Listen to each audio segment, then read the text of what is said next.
In Western occultism, there are three major types of spirits that we evoke. Angels, demons, and miscellaneous spirits corresponding to the powers we're looking for. Think elementals, planetary forces, etc. Of these, angels are the highest in the hierarchy.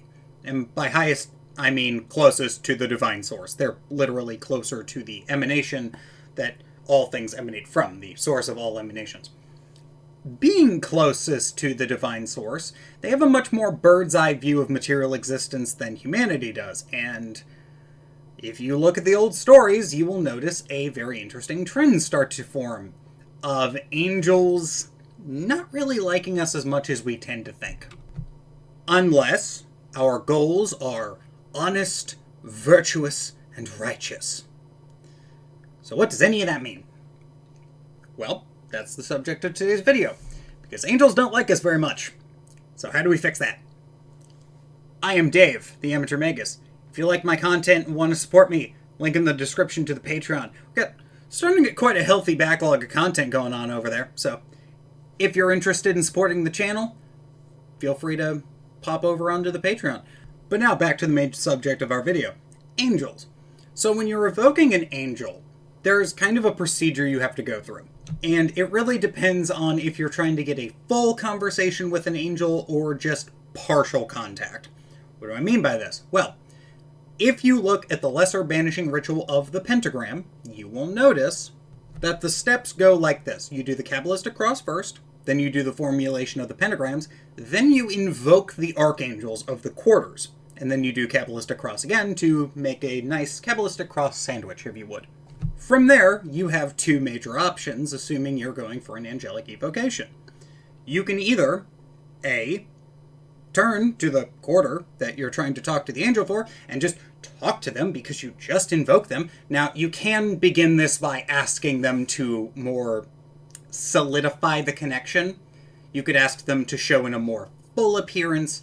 Now, typically when you're doing the LBRP, if you're doing the LBRP in a more dedicated system and you're going through, you'll notice that the archangels of the quarters will do some kind of funny things sometimes. They will not show up as fully sometimes. They will show up more fully others. It really depends on what you're planning on doing. And if you go by the Red Brick, the LTC course, the Kabbalah, Magick, and the Great Work of Self-Transformation, after you get to Portal, they will have the faces of the cherubic animals, which can scare the shit out of you if you're not expecting Michael with the head of a lion, and Raphael is the only human there because the cherubic animal of Aquarius is humans. I actually had this happen to me once during my, when I was going through the LTC operation, and it actually scared the shit out of me when all of a sudden the typical LBRP that I was doing ended up having Michael show up with the face of a lion, and I was just like, what in the fuck is going on? So that was a fun experience to have, but similarly, if you want to get a full experience, you kind of need to stack the deck just a little bit, because if you're trying to get a full experience of an angel during an evocation, you kind of need to know what you're doing a little bit. And different angels have different keys in order to get them to go what I'm going to call full Monty. This is when you get a full-fledged, there is an angel of God in front of me. Oh my God. Literally, I am very humbled by this experience. There's an angel of light in front of me, and afterwards you think, well, I need to play video games, or I need a drink. Something to that effect. Always practice your vices in moderation, though. But the reason you do this is because if you want a full manifestation of an angel, it will manifest more intensely, it will manifest more readily, and it will be much, much more helpful to you if you're trying to get something. So, what do I mean by, like, the keys? You're going to want to do, if it's a planetary angel, you're going to want to do the evocation on the corresponding planetary day. That's, like, just basic common sense. You're also going to want it to align with a purpose for that planetary other than what you would kind of go to. You want the esoteric reasoning for evoking the planet, not the exoteric reasoning for the planet. What do I mean by that? Well, hypothetically speaking, let's say you wanted to evoke the Archangel Haniel. Haniel is the Archangel of Venus. Now, when you would call up the Archangel Haniel, what you would do is you would do this on a Friday. You would prep it on a Friday, ideally when the moon is waxing. That's just common good procedure, and the reason is because when the moon is waxing, spirits are more readily going to show up. And the common things to go and ask Venus for are money, love, that kind of thing.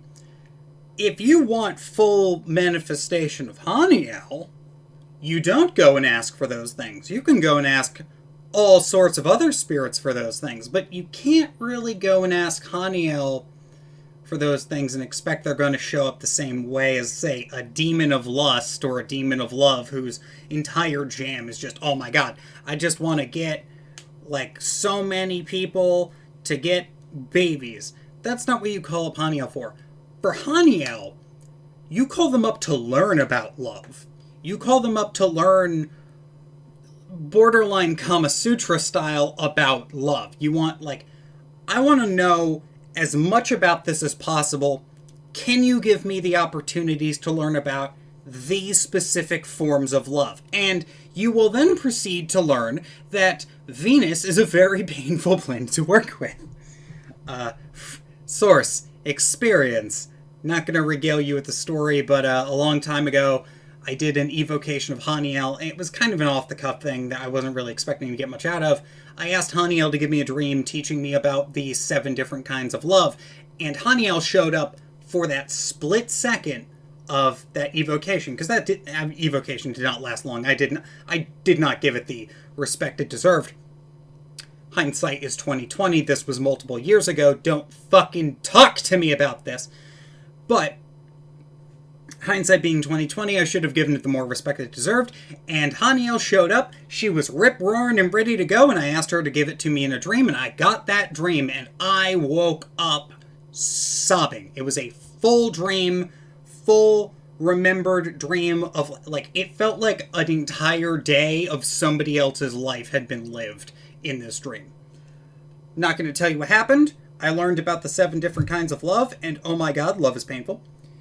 But so is loss, but we all knew that. But it's different when you get it from a spirit, right? Because that's the whole reason we call up spirits, is like, we want the knowledge from a spirit. We want to experience the knowledge. We don't want it to be just told to us. And if we evoke something, it feels like we're experiencing it, because we can, in a way, experience it more readily through conjuring and contacting these spirits and angels. Now, what do I mean by righteous and truthful? Or, like, what do I mean by the keys? So I just told you the key of, like, go ask Haniel about love, not for love. So you can be, like, ready for love. But at the same time, if you go and ask Michael for help with your holy guardian angel, Michael will show up more readily, especially if you do it on Easter Sunday, which Theobra Melon recommends you do. So if Theobra Melon is telling you to do this, I'm inclined to agree with Theobra Melon, just saying.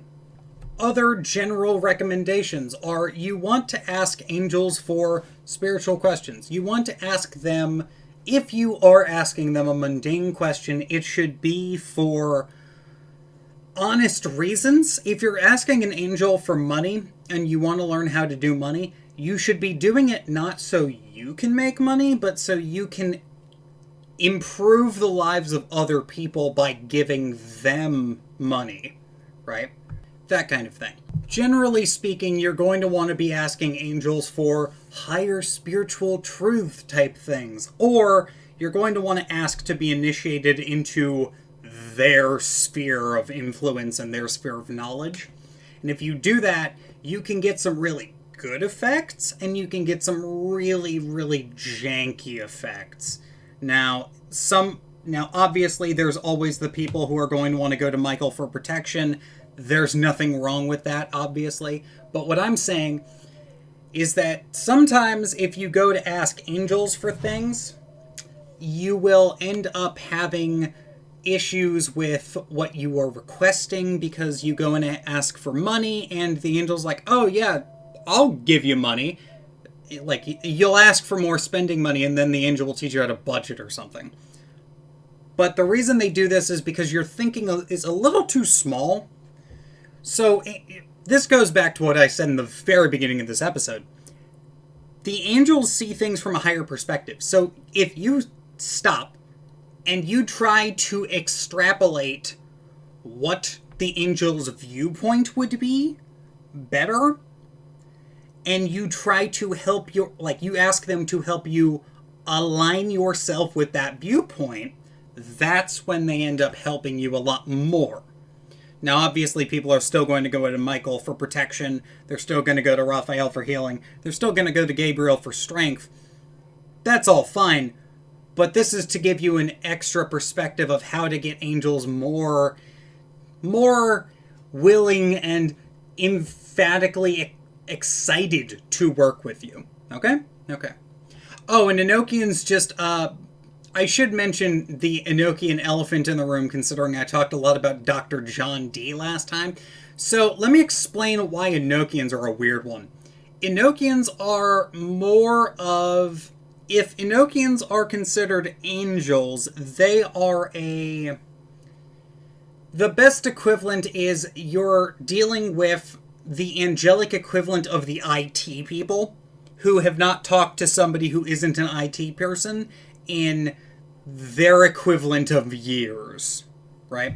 You go to talk to an Enochian and then it's like, hey, can you give me money? And then it's like, it is the end of days. The end of days is nigh. And what they mean is they're going to end your current financial situation and they're going to fix it. But they say it in Book of Revelations tier mythology, so it's like, the dragon of the west shall fall, and the bear shall come to an end as the ox rises up in the sky, as was foretold by the phoenix.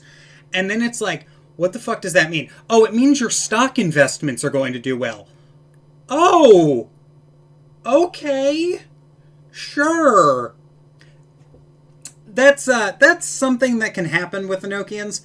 That's one of the reasons why you need to take Enochians with a little bit of salt, and you need to work with the Heptarchia Mystica, who are basically angelic translators. You basically need to work with the angelic translators.